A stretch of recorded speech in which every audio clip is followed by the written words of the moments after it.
Good evening, everybody. Welcome back to another impromptu Gooner gathering. I am Gooner Lee Meads, and it is my pleasure to invite the marvellous Matt Roberts with me tonight. How are you, mate?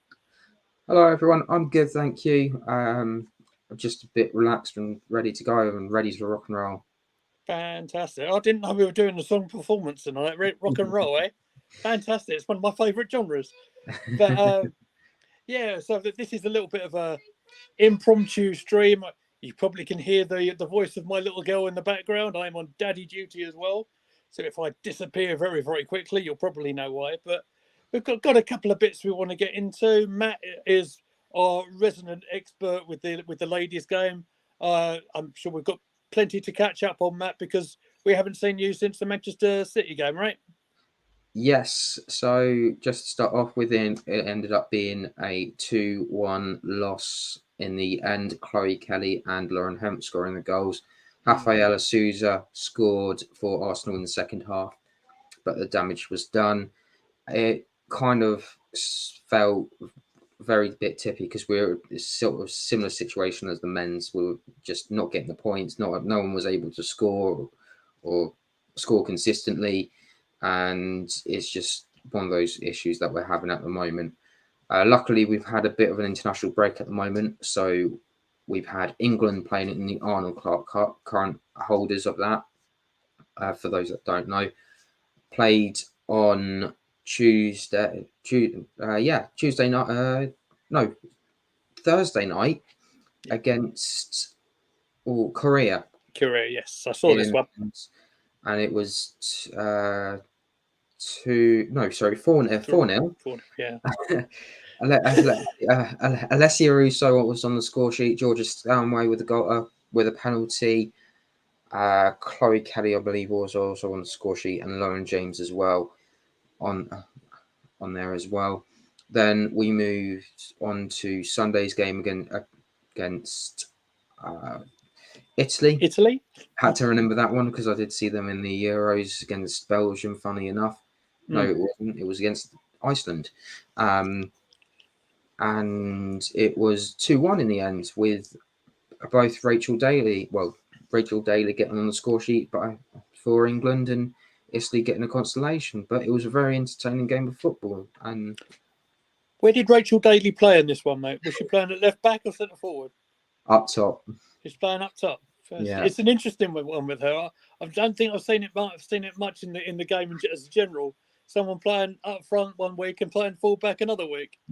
Outstanding player. It just shows you how versatile a lot of these players are. You got Leah Williamson, who at some points is playing central defence. The next time she's playing in midfield.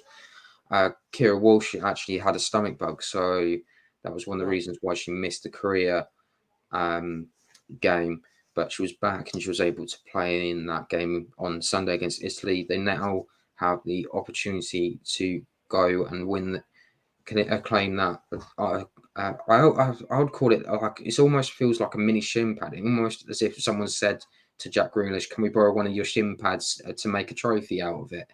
Because that's what it looks like. It's so small, it's ridiculous. It feels like you've won like one of those mini school awards, like the kids or the teachers just gone and brought a cheap trophy and just it's about that big and it's just got a shin pad on it. So it's weird, but it's a chance to win that as well if they get a draw or win the game against Belgium tomorrow. That's at Bristol City.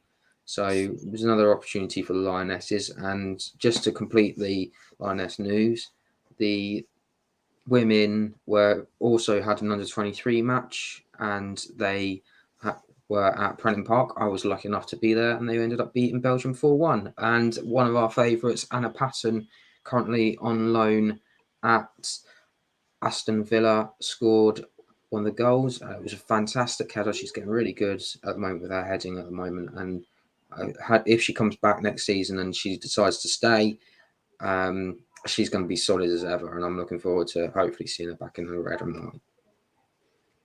Fantastic, mate. Lots to take in. Isn't there one more game in the Arnold Cup to do this week? Is that right? Yeah, that's tomorrow at Bristol City at Ashton Gate, and that will be, I believe, it's a 7:45 kickoff. Right, yeah. We'll keep an eye on that one then. Oh, It's all nice. good preparation. All good preparation for the World Cup upcoming, isn't it? Yeah. Especially Actually, with, I've just remembered. Thank you. Sorry, go on. you're welcome. I'm a broadcast journalist. But it's a good opportunity for a lot of the Lionesses to get places as well. I mean, it seems quite different from me to the tournament that we had in the summer, where we had very unchanged. Well, it was the whole tournament we were unchanged, but there's a lot of circumstances, a lot of players that are currently injured long term. I'm thinking of our own Beth Mead, of course. There's people that have retired, like Jill Scott and Eleanor White and things like that. So it feels like an opportunity for the likes of Rachel Daly to solidify a position in the squad, and for others to get themselves amongst the set to go over there to, I want to say, New Zealand. Is that correct? New Zealand, Australia. New Zealand, yes. Yeah. And that's another difficulty that they've had over this. That's the reminder, is that it's going to be a squad of 23 this time around instead of 26. That was vetoed by FIFA. There was a lot of countries that wanted the 26 because of obviously the men's had it. It also helps you within, say, for example, with Spain last season at the end of the summer, Alexia Putellas ended up with an ACL injury. I believe it was one of the other Barcelona players at the time also got an injury as well, and she was basically that hindered a lot of what Spain could do. So it is an option to go, right, okay, we've got 26 players here. If we got an injury, say, Alessia Russo picks up something, or a Latoon, someone else will be able to. You're not missing an extra spot in that case. For example, if it's long term, that was one of the other things as well. There's been a lot of ACLs. I think if you look into across the entire, yes, Amy's absolutely right. Injuries have been horrific. I know, mate. You're right. It works out as, I believe someone's made it like about 22 internationals since since the start of 2021, up to the current point of how many ACL injuries there have been, and that's a huge problem in itself. So I imagine it's a bit of a silly rule, let's be honest, but there is also a World Cup we are looking forward to. You got Jordan Nobbs looking to try and win her place back. She's doing quite well at the moment. She got a couple of minutes. Hat-trick, didn't she? For Aston Villa not so long ago. Yeah, she got a hat-trick at the weekend. She got a couple of minutes against Italy as well, so she'll be happy, as well as Lucy Staniforth, also looking to regain a place in that England squad as well. I just think we're going to see a very interesting World Cup at the moment, because as things stand, we've also got a playoff to see who we're also going to have in our group at the moment, because it's going to be between Haiti and Chile, which is quite an interesting one. Chile have been there before, whereas Haiti haven't, so it'll be an interesting one to see how both of them do. But there's been some lovely games available. If you're able to not able to watch them on the FIFA Plus streaming service, you can watch the highlights. And there was some dramatic games. Paraguay ended up going into their playoff final just by the skin of their teeth, and that was on penalties against Chinese Taipei. So these aren't just normal countries that, say, the men's would end up getting to a World Cup in, because there's so many rounds.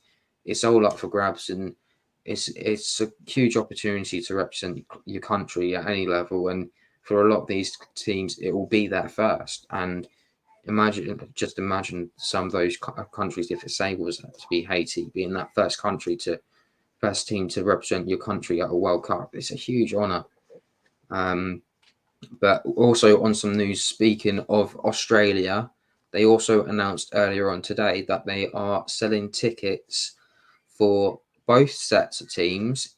The Lionesses will be playing against Australia, the Socceroos in the I know. At Brentford in April, just after the final ESMA on the 11th of April. And on top of that, in October, the men's will host the Australians at Wembley in October. So quite a lot to look forward to at the moment. Thank you very much for all that, Matt. Man who knows his stuff. Grateful to have him on the channel, I'll tell you that much. Right, so that's pretty much covers all that. I think the reason we sort of kind of got on the stream tonight really was, as we were talking on our Guna Gathering WhatsApp group, was that a lot of the fixtures, well, the TV games have come out for April for everybody, so that they've rearranged a lot of the fixtures in order to get the TV audiences both in the UK for Sky and for BT. And it was kind of brought to my attention by the magnificent Sam Wilson that I know, Amy, I know the Manchester City game and the Chelsea game have been moved relatively close together. So we've got, although there may be a possibility some of these fixtures could change a lot, largely because of the European competitions and the FA Cup that's still going on. So if we sort of go into, I'll start from the games that have been rearranged for April. We're talking about 9th of April, which is the Liverpool away game, potentially could move to the 8th because of the involvements in the other tournaments. The away game, West Ham, on the 16th. Southampton game on Sky on Friday the 21st, which could in fact move to the 23rd. And then the two games that were kind of up for debate here, the Manchester City away game, I believe BT Sport were covering that on Wednesday the 26th. And Saturday the 29th, it's the home game against Chelsea. So basically, it's sort of brought to our attention all these games have been put rather squished together. How that compares to our rival City, just for that sort of same time period, just looking over, they are playing on that Wednesday and on the Thursday. They've got Fulham on the weekend after us, and before that, let's have a look. Before Arsenal, they've got Brighton on the 23rd, which is the Sunday.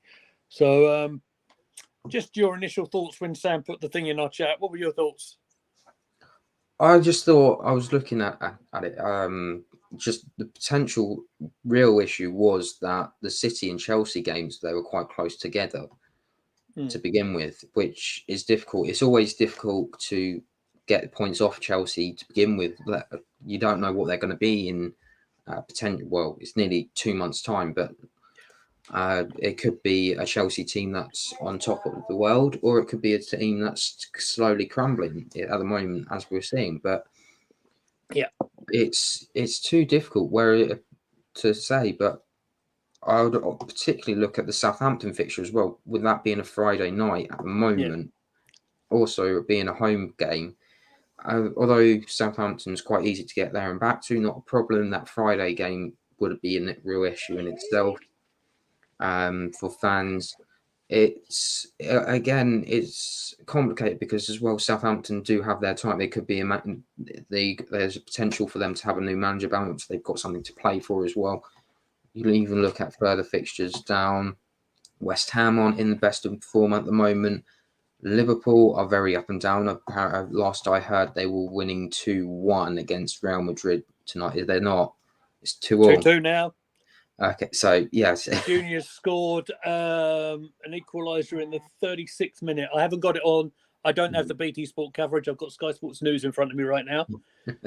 It's all right. I've got the League Cup, not the League Cup, the football league trophy. The Papa John's. Yeah, the Papa John's, the pizza trophy, as everyone calls it. So. League Two looks thrilling. There's no goals anywhere. So anyway, carry on. Yeah, it's, even if you look at Leeds have just announced their new manager as well. Yeah, it was the former Watford manager. Is that right? Rudy Garcia, I believe. Ruvi, something like that. Mind you, with Watford, it could be anyone. They're sort of in and out the door in no time at all, aren't they?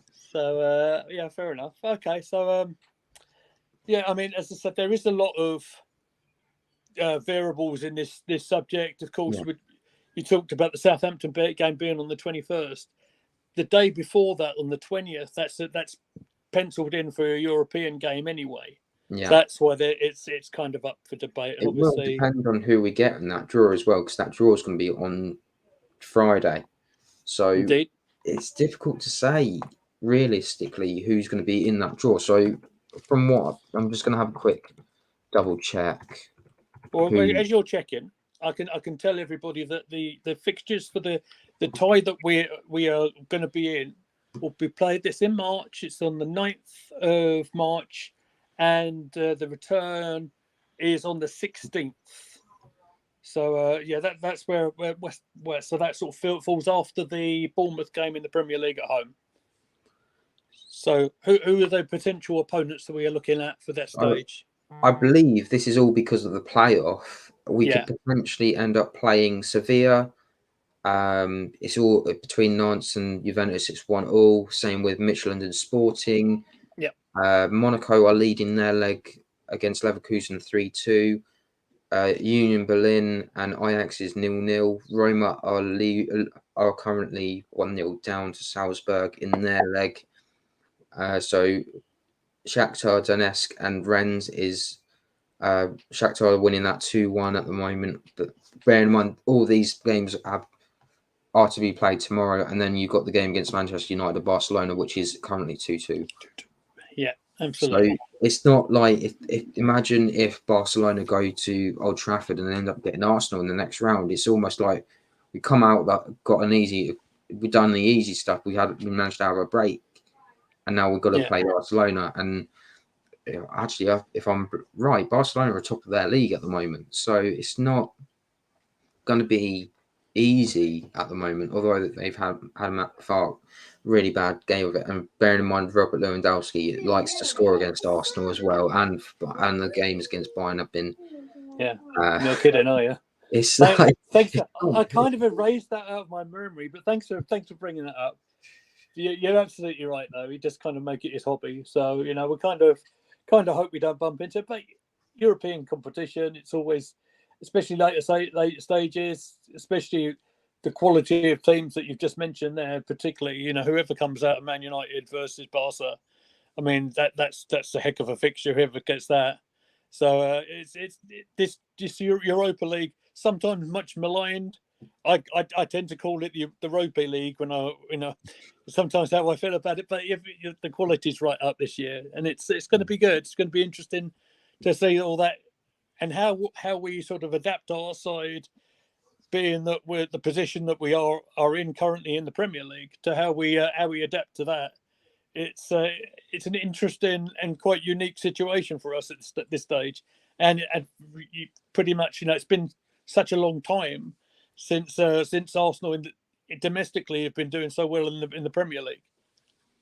Yeah, and I look back at some of the games this season. Some of them I've seen. I've looked at that, and they haven't been fantastic. I mean, I looked at the game against City. We ended up losing that one. The game against Newcastle, which was a draw. I can't remember what the other games I've seen this season, but a lot of the games I've seen this season just haven't impressed me. Whereas whenever I see some of the replays, like the game against Villa, that was fantastic. I mean, I wasn't even able to watch it, but looking at those highlights and seeing, it was almost how I would think very Arsene Wenger, when he the early 2000s, the Arsenal that I kind of knew. I think Amy's agreeing with me there. I've muted her, but she's having a good old giggle. You're absolutely right. I think I know where you're going to go with this as well. You're kind of referring to the game against Liverpool, aren't you? Where we ended up sort of being down in the Invincible season, and they managed to turn it around. They kind of forced a 4-2, funny enough, victory in this game, and it's quite similar. Because we haven't had you on the channel for a little bit. Do you want to go in a little bit more with the Villa game? How you thought would you have changed this? Because we discussed yesterday.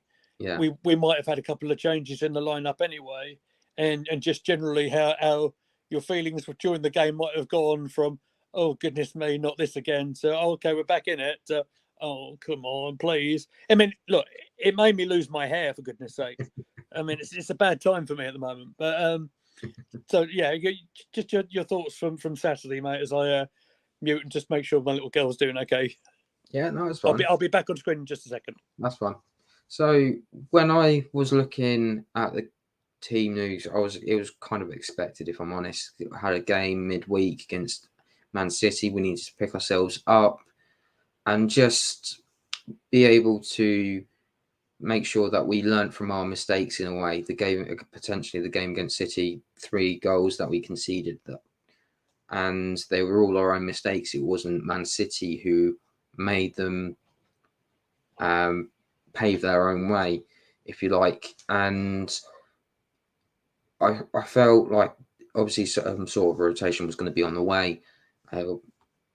And with Jorginho in the squad, I thought it was it's one of those players that you give or you take, but a lot of people are very Marmite on that situation. But he proved to be very, very influential throughout, and I'm sure there's a few people on here or on the channel that aren't huge fans of Jorginho, but when it comes to it, he does know his stuff. And I know you take the mick about the hop, skip, and the jump, playing hopscotch with the penalties, but that's long over. Other than that, I really am a massive fan. I said this on the January 31st stream, deadline day.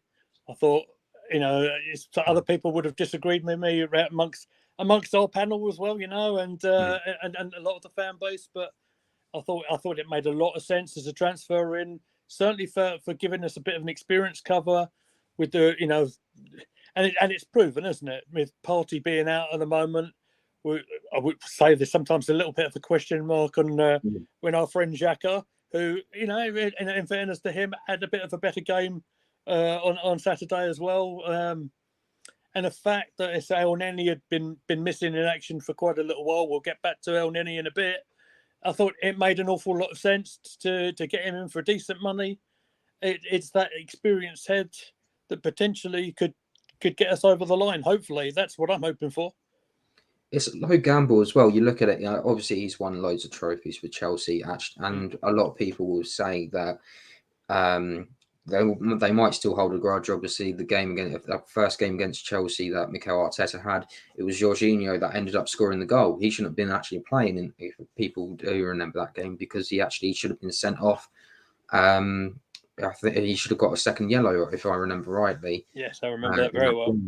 So he does have that sort of issues where he's gotten yellow cards and sort of managed to see out games and things like that. But he's an experienced header in that midfield now, which is going to help quite a lot. And I think it's going to prove a lot of people wrong. I mean, for 12.5 million for now, that doesn't really buy you any real player. I mean, the fact we've assembled some clubs, some players we've assembled for. You look at Martinelli, 6 million. You look at, I think Matt Turner only cost 4 million. So essentially, we've built a squad on not really a lot of money that would have cost around the same sort of price as Aaron Ramsdale when we brought him in from Bournemouth. So it's not really. It's low. It's a low. Sheffield United, actually, but I know what you mean. Sheffield United. That's why, because he went from Bournemouth to Sheffield, didn't he? And then he had a spell over there. You're absolutely right. Yeah, it's just one of those. But you look at it and think it's a low cost gamble. Let's see how it goes and go from there. And to be fair, I'd rather him be in there than no one. I'm going to go and use the women's, for example. We needed a striker, didn't get a striker in January, unfortunately. And now they looked at other options. There wasn't even, and no one was able to come in. And now they're sort of in a bit of a rut. There's a striker there that's not scoring. And I'll go back to that City game. It was a header from a central defender that scored. So it just goes to show that even if you choose, you can't always pick and choose. If there's availability there, maybe it is going to be a low cost gamble, and fair play to him because he's come in. He's not really had that expectation of, which is another Chelsea player. It's not. He's actually lived up to a little bit of the expectation or gone a bit further with it. Whereas you saw Willian, their game against Fulham. Funny enough, now his new team, he's doing well. Whereas he played really well against Fulham, and then he just didn't turn up until that last game of the season when it really didn't matter. He scored that free kick, and everyone was wondering why didn't he do anything then? It's beyond me that it's a really odd one because he was so good, Willian, for Chelsea back in the day, and then it just never worked out. He's had to spell away, came back, his contract was cancelled. Off he comes to Fulham, and he's probably playing. It's a bit of a resurgence in his career. So, you have to give him credit for that, don't you? Yeah, I do. I do look back at some of the other Chelsea players like David Silva. To be honest, I don't think it was as bad as people made out. I think you look at some of the things that he did. Okay, some of it was a bit reckless, and some of it was. You look at the Wolves incident where he clips him by his boot, and you're just wondering why that's a red card because he's barely touched him, and it's his studs that he's touched. If anything, it's complicated. I'm always going to again go to the coin term of inconsistent consistency. There it is again. Yeah, but proper made me laugh, that one, mate. I like that. It's the only way to describe it. I mean, we could probably go on forever about referees, but I'd rather not because of everything that's happened. And it's just part of the game, and it's real sad that things like this happen. Yeah, absolutely. If we're going to talk about referees a little bit, it's probably worth pointing out if people weren't aware that Lee Mason, bless him, who got, let's just say he's no longer working for the FA after the incident in our game against Brentford, and for a referee that's actually been in the business a long time. And by the way, if we didn't have the referees in the game, we wouldn't have the game. So you have to sort of have a bit of an argument. I do have a little bit of sympathy for him because it's obviously he's had a lot of bad press and a lot of stick from a lot of people. It's a difficult game to do, but it was kind of inevitable, I guess, when such a high profile error is made, and in this age of digital media and stuff. Go on, Ames, you can have that. I knew this was coming, so this is called multitasking, everybody. So in this age where there's going to be a big upcry, and it's a shame, but that situation's going to be dealt with. I'm kind of hoping. I mean, I know that the referees had a meeting. It would have been last week, wouldn't it? It would have been Tuesday or last week, I do believe, when they got everyone together just to have a little chat about what was going on and everything. And I am kind of hopeful that as the VAR situation develops, you've got to bear in mind it is still relatively new anyway. And for some reason, in this country, we've had so many errors where we've seen it in other places, other competitions, the World Cup, for example, where it seems like quite efficient, quite quickly dealt with. I'm kind of hopeful that as it goes on, it's going to get better, and we won't have the controversy that we unfortunately in the game has had to deal with over the last little while. So that's where we are on that one. Sorry, I've got about 100 things in my inbox going in right now. That's right. I'll talk a little bit more on that Villa game because it was a really interesting game. It was a lot of attacking was going on. Half time, 2-1 down. Bukayo Saka scoring the penalty, which was really important at the time. And then you come out in the second half and you go in for it as well. It was Jorginho, as we put on. He was really impressing a lot of people, and especially when you look back on those highlights, it wasn't just Jorginho, it was Xhaka, it was Martinelli, it was everyone was impressing. And Zinchenko, that was a one hell of a strike, let's put it that way. It was too good for him, wasn't it? It was your favourite goalkeeper, by the way. One of my favourite things is seeing a long ranger, and to hit it as low and perfect as that, right into the bottom corner, where a goalkeeper can't just about can't reach it. It makes you feel a little bit better. And what a way to get your first goal for the club as well. And it was a very important goal for Zinchenko. And even at the end, shall we talk about the end, because it is my favorite part. That Let's do it. Yeah. Well, I think Emmy's antics in general, I think, are worth talking about. Like beforehand with the time wasting, for example, how that came back to bite him. If it wasn't for all that nonsense that he gave out, and let's not just point it at him. It's happened to, this has happened with other goalkeepers as well. If you look at Pickford, you look Ederson. at Edison did it in our game against Nick Pope did the same thing for Newcastle when we had the 0-0 draw. But Unai Emery's saying, "No, that wasn't part of my instructions." And you said you had, when United was at Arsenal, and for all the, the ups and downs that he went through, I never really saw him particularly lose his cool or get angry as such. He was absolutely seething at the end of the game, wasn't he? And what we were saying about going up for a corner, about one time out of 100 it might work. I never told Emmy to go up. Don't think he's going to do it again, do you? And I think he's proven a lot of people right in the fact that you mean you? Yeah, well, not just me. There are other fans that thought good on Arsenal. They actually turning around going, you know what, sell him, because no one is bigger than the club. If you've got a big ego, then it was a huge thing as well. And to me, obviously, Bernd Leno's now left as well, but at least he turned around and said, right, okay, if I'm not going to be the number one anyway, can I go? And that was more behind the scenes. It wasn't any theatrics that we've seen with other players in the past. But was really professional about his whole business as well. Yeah, and he supported the young Ramsdale as well, didn't he? Yeah, and really fair play to him. 10 out of 10 for him. Yeah, absolutely. And that's one of the reasons you be part of. They call it the goalkeepers union, but it's one of those things like you're competitive with each other, but at the same time you are friends behind the scenes. You're working with everyone behind closed doors.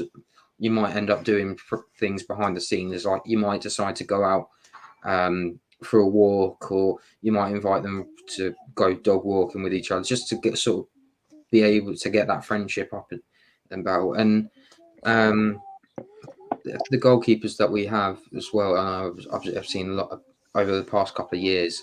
They've been fantastic, but I mean, Emily Martinez, he really did my skin in. Like every time I saw him play, it was just, oh God, why have we got him behind the sticks? The game against Reading, that 5-7 game, that was unbelievable. I've watched that back so many times. That's just incredible. We should watch that back somehow, like together as a team, and possibly put it on the Twitch channel or something like that. Yeah, just as a fun little thing, just to talk our way through dramas and how.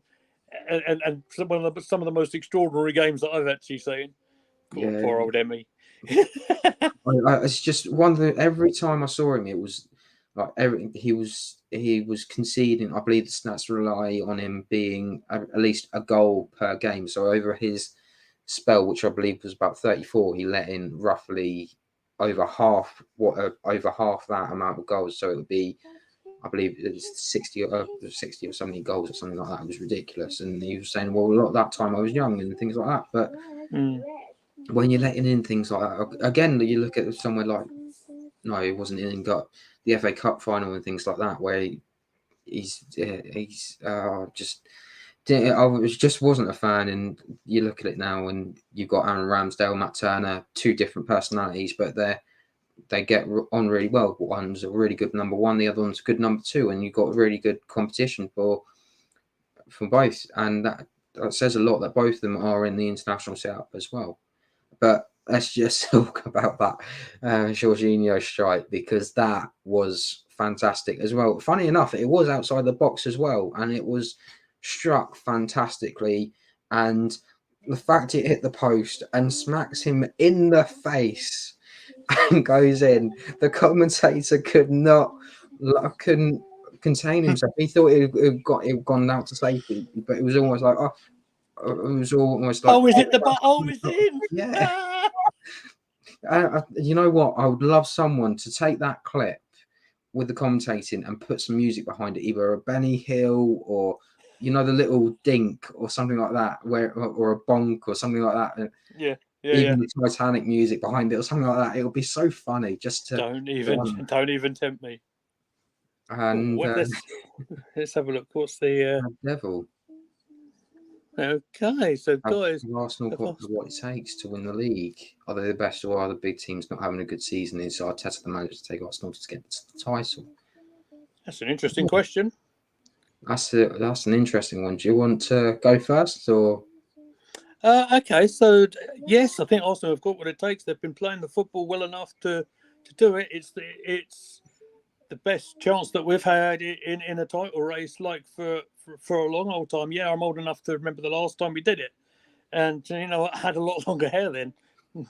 But look, it's I would say it's an opportunity. It's not our fault or our issue. That if you look at before the season started with Chelsea, with their big obviously change of ownership and bit of turmoil off the pitch as well, the dismissal of a manager and seemingly players coming in and out quicker than you can keep record of. That's out of our control. United, I would say, have got a lot better. Have been playing better football without Ronaldo in their side, which I never thought I'd be saying that, but that's how I feel. And as for the others, I never saw Liverpool as decline as rapid as it has been. But then some people might say that because they're getting older, they are a little bit slower in that midfield, and that's how people are exposing them. And they can't keep that pace up for as long as they'd like. And talking to Liverpool now, they're 3-2 down. 3-2 down. Midtjylland, is that right? I can't even see that. I can't. It's too far away. Anyway, it's 3-2 to Madrid. They've let a 2-goal lead slip. Typical of how Liverpool have been doing, to be honest. And even the game on Sunday against Newcastle, Alisson, I think, got man of the match in a game when they weren't playing ever so well. When Pope got sent off, and Newcastle down to 10 men for most of the game. So look, I think if we are to pick up a trophy, I'd give Arsenal credit for doing it rather than pointing fingers at other people. The Premier League season's a very long season, and whoever picks up the trophy at the end of it, doesn't matter if it's us, City, Southampton, whatever, Leicester, Southampton need to win all their games, and everyone has to lose them for that to even happen. But yeah, but you know what I'm saying. Yeah. When you get to that end of the marathon, whoever picks up a trophy like that are going to deserve it. So look, I'd say a heck of an opportunity. Let's hope we can seize it. It's nice to see you in the chat there. So if anyone knows, I can't see all the numbers on my screen today because my phone's playing up. But anyone who might be watching us, don't forget to do the 3 things. You know what they are. They're the like, share, and subscribe. So let's have a look. There's another comment there. Arsenal have not shown they're the best. Yeah, they've got kicked out of the FA Cup. Well, yeah, we went out in the FA Cup. Yeah, absolutely right. EFL, well, or the Europa League. Well, still in the Europa League. In fairness, that's still to be decided who we're playing, as we talked about a little while ago. That's currently a playoff at the moment. So essentially, the second place teams are playing against the third place teams who in the Champions League. So essentially, we're not out of the Europa League. There's a chance, whether or not it depends on the Friday's draw. But if you look at the EFL trophy and the fact that we got knocked out, I think it was strategically done. If I'm honest, I think you look at it and go, you got a World Cup, and then a couple of days later, you got those games in that trophy. Would you really want to risk it? Unless, obviously, you would want a trophy. We haven't even won it for a long time. I think last time we won it, was it called the Milk Cup, or was it the Littlewoods Cup? I think it would have been it might have been the Coca-Cola in 92. 92-93 season when we did the cup double against Sheffield Wednesday. It's been so long that It's a We case of might as well priorities, just call isn't it the it? sponsored cup, shouldn't we? Because it gets changed so much that The it's now, insert sponsor cup. yeah. But Um, but even that game, we played against Brighton, didn't we? And we got yeah, knocked out there. I believe it was Trossard that scored as well. If I'm right, he was the one that scored. And let's be honest, you look at this season and you would have said, where would you want it to go? I think a lot of us would have said top four, get a trophy, whether it's FA Cup, whether it as well, that would be great. But it's I think whatever happens now, I think everyone will be surprised of how far we come. We probably were expecting to be battling in that top four. We are. The fact we're in a title race is a bit of a bonus. I wouldn't be when originally Mikel Arteta was actually with as announced as the manager. I wasn't expecting him to last long. If I'm honest, he's an experience. I look at other managers at the time, Steven Gerrard, who was learning his trade at Rangers at the time. Frank Lampard was in between two shifts at Chelsea and Derby, and he ended up getting sacked at Chelsea. Now he's free to roam wherever he wants.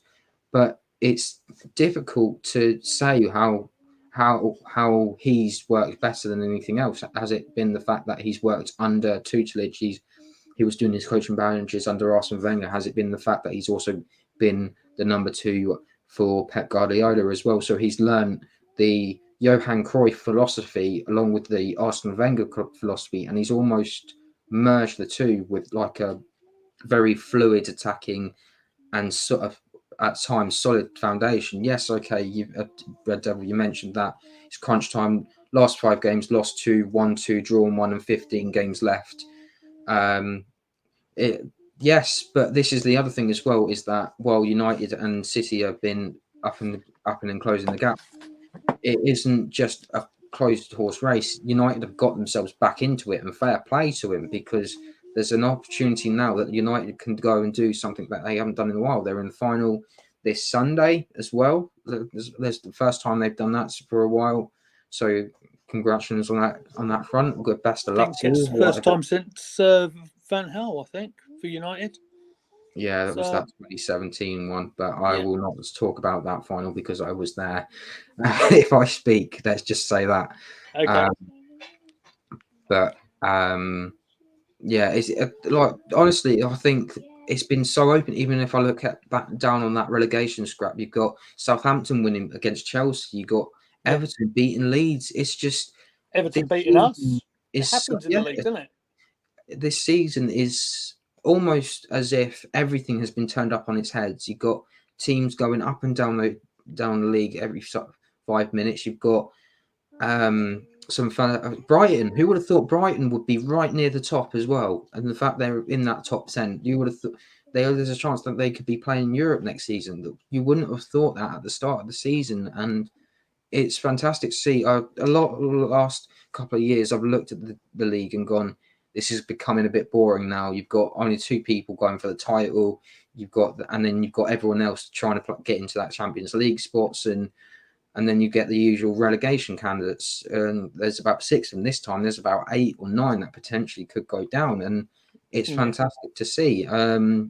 It feels really like the start of the 2000s, where almost anything was possible. And it's going to be very interesting to see how it goes in the next couple of months. But am I ruling out the league? Possibly not, but I'm also saying that there's a chance that anyone could take it. There's a chance that both City and Arsenal could lose it, and United somehow grasp it. Imagine the last day of the season. There's a point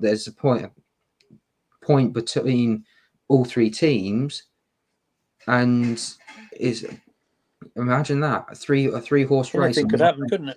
It'd be fantastic. Yeah. Fair enough. Let's just we'll carry on, because this is kind of going off a little bit of subject.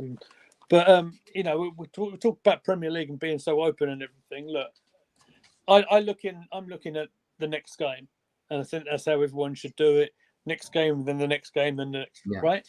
So as it goes, City have got Champions League game this week, so that'll be Leipzig away. That'll be tomorrow, if I'm not mistaken. Yeah. As Liverpool have conceded a 4th goal. Don't laugh at them. I know you're. I know I shouldn't be laughing. I shouldn't be. But Karim Benzema is the scorer of the 4th goal. I know that name. I don't see a lot of European football. I know Benzema quite well. So yeah. So as they've got Leipzig, their Premier League game this weekend is away at Bournemouth. That's on Sky. We're away at Leicester. So again, away games, Premier League is always really, really strange.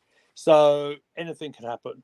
And if Ten Hag can bring in a trophy or two, it is a job well done. Yeah. fair play, because United haven't been. Let's be honest, they haven't been the old United that a lot of people have been used to. They've been.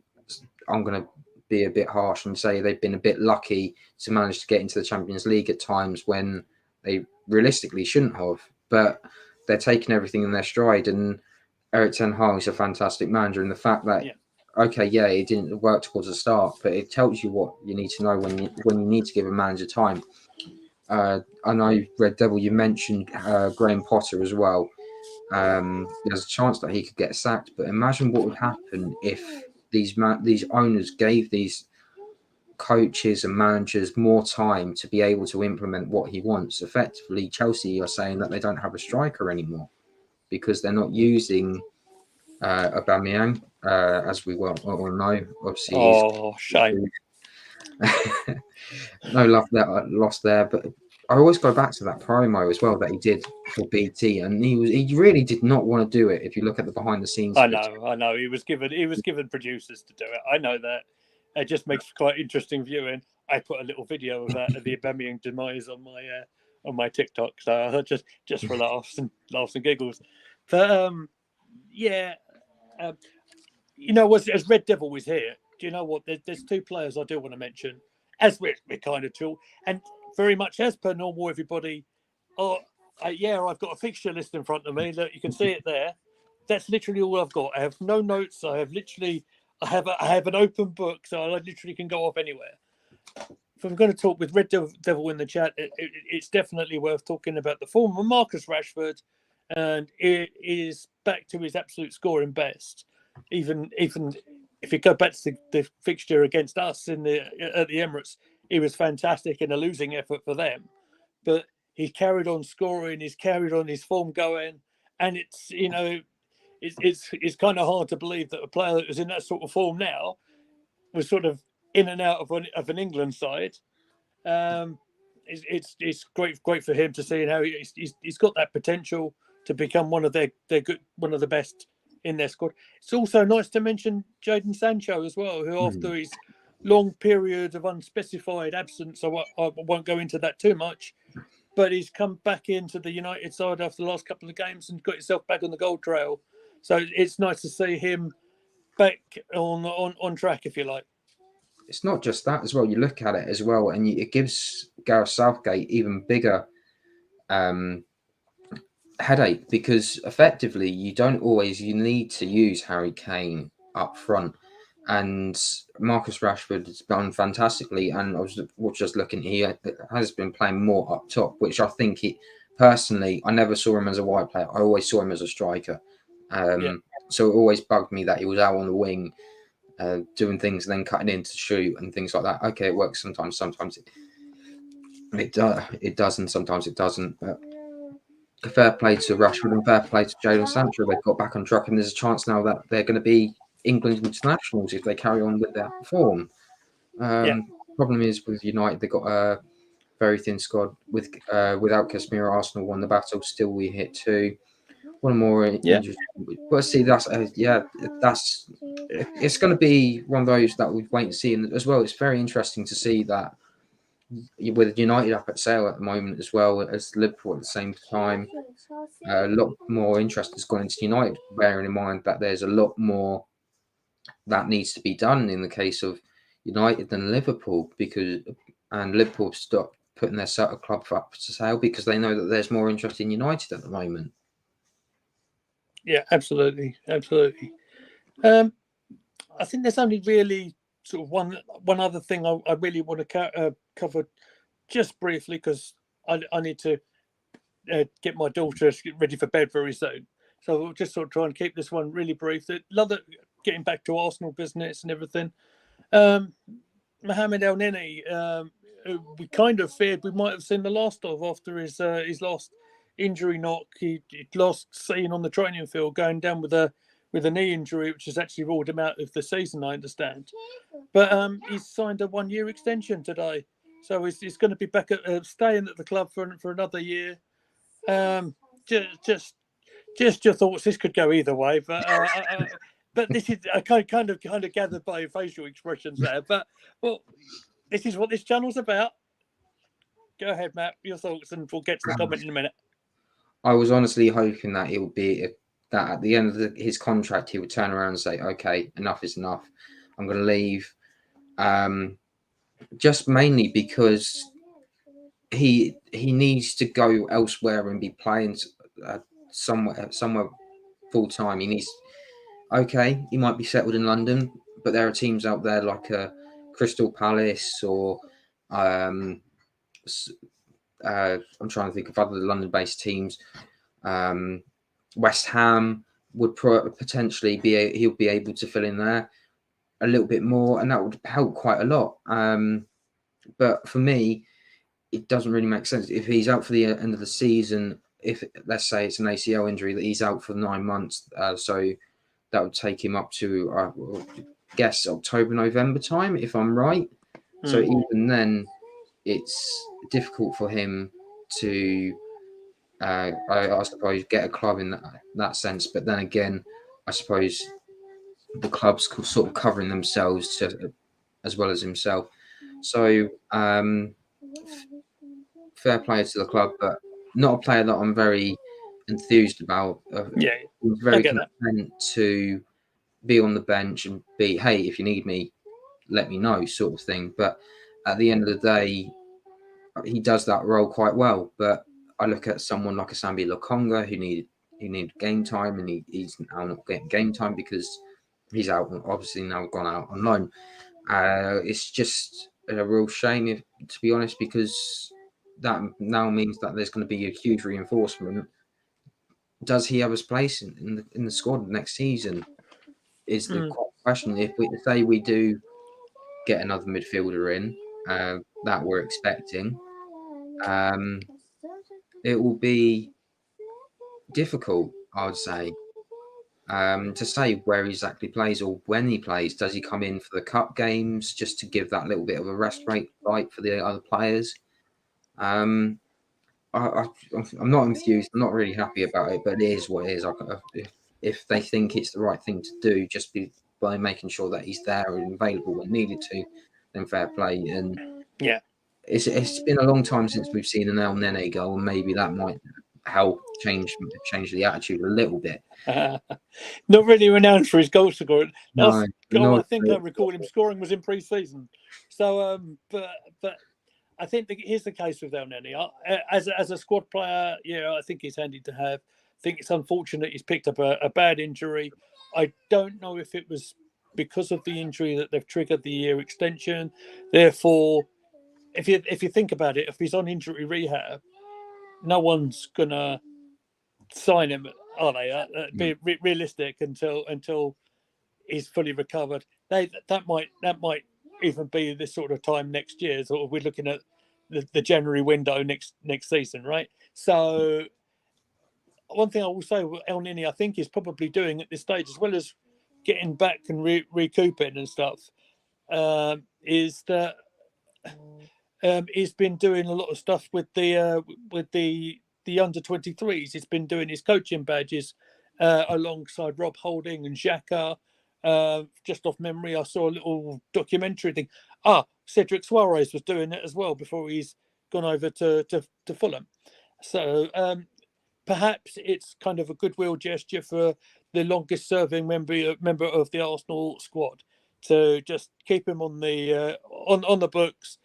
As I said, probably there as a squad player, as and when we need him, particularly in cup competitions, whatever it might be. That's kind of my feelings on that one. I'm kind of pleased for him because, like I said, it feels like he's one he's had two bad knees over the last very short space of time. So kind of thoughts are maybe his playing career might be finished. I thought he might be going as well, to be fair. I'm not totally upset that he's going to, he's staying, because I don't think it's going to affect plans in the summer. But that's just kind of my view. I do look back though and think about what if with Santi Cazorla, and the reason I mention that is I always felt that he really did deserve at least one more season, and obviously that injury kept him out for 2 years, and he decided to in the end that to go off to Villarreal. Now he's playing in the Saudi League, or is it Qatar League? One of the leagues, either way, and he's doing really well for himself over there. But if I'm honest, I did write a piece for, funny enough, Gunners Town a long time ago. I said I'd like to see Santi Cazorla get a testimonial match, because he was so well loved, and you look back on that and things like that, and you go, oh, remember the FA Cup final when he scored that free kick and got us back into the match? Or you look back and go, oh, do you remember that little piece of skill that he used to do? And it does make me wonder, would we ever see a testimonial? I mean, essentially, the next player to get a testimonial would be Granit Xhaka at this moment in time. That's an interesting thought, isn't it? How many years? It's just over 10 years now, isn't it, that he's been at the club? Yeah. You don't get many of them. But you know what? It'd be lovely to see. It'd be lovely to see at some stage Santi. Wilshere as well. Another one who's injury ravaged career. Games at the Emirates, they were fantastic. Yeah, absolutely. For whatever reason, they've stopped doing them, which is a real shame, because they were great to do.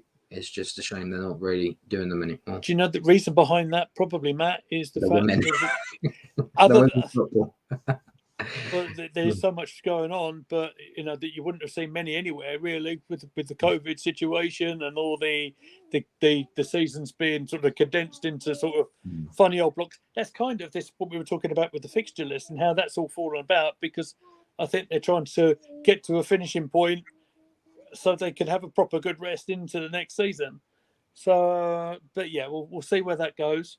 I can tell you that Madrid have got another goal. It's Benzema. So they are getting thoroughly turned over. That's the text message from my wife saying she's waiting for the bus home because my car's broken, everybody. So anyone who is watching us really could do with either you subbing, sharing the stream and liking it, or if you want to buy me a car, it'd be great. Cheers. Yeah, I play. I joke with you, so I know. But I think I'm pretty much out of stuff to talk about. And as I said, I need to get Amy to bed very soon. There are a couple of comments, and it's from Red Devil, so it's more talking about United here. So, but we'll read them out real quick. So we're saying Ten Hag. Oh, if I got that up, yeah, I already put that one up. Ten Hag's quick to move Sabitzer, and the striker from Burnley, however you pronounce his name, but of course, the big old-fashioned throwback centre forward, good target man, which good move. He knows, he is a good move. He throws another option out there, which I think United have done very well to get. I wish Arsenal managed to get themselves a striker. You kind of commented at the last comment here, Arsenal and his strikers. Look, transfer window's been and gone. We have to make do with what we have, unfortunately. But it is what it is. Hey, who needs strikers when you've got Jorginho in it off the goalkeeper, eh? So, and sort of to conclude, Red Devil is saying, I want old Arsenal and United dominating the Premier League again. You know what? They were prime Premier League times for me. The Arsenal United race was amazing. Good times. The Keane versus Vieira. Oh, love a bit of all that, mate. Good times. Absolutely, it's good. I mean, so some of the absolute clashes. Cantona against Adams as well was a good clash, and I could talk about the history of Arsenal and United all night, but I don't have the time to do that this evening. Matt, what I will do, I don't think, because my things are playing up, I don't think I can put your banner up. But would you like to tell people where they could find you on your Twitter? Yeah, so my Twitter is at MattLR28. Thank you very much, sir. You can find me at Gooner Lee Meads. It's just there. You can find us at Gooner Gathering on Twitter. And you can also find the very talented Fran and the poshest man in sports entertainment, Posh Bertie, tomorrow at 6 o'clock on the History of Arsenal and More channel. That's Jez's channel at 6 o'clock tomorrow. That's Wednesday. Give them a watch. They are going to be in the company of, let me get this right. It is Lee Gunner and Jez and Gracie May, and there's another one I can't remember the name of, but they're all on the channel, so make sure you give them a watch, give them a like and share and subscribe as well. I've really enjoyed the stream with you tonight, guys. Thank you all for watching, and we'll catch you next time. Thank you very much. All See the ya. best.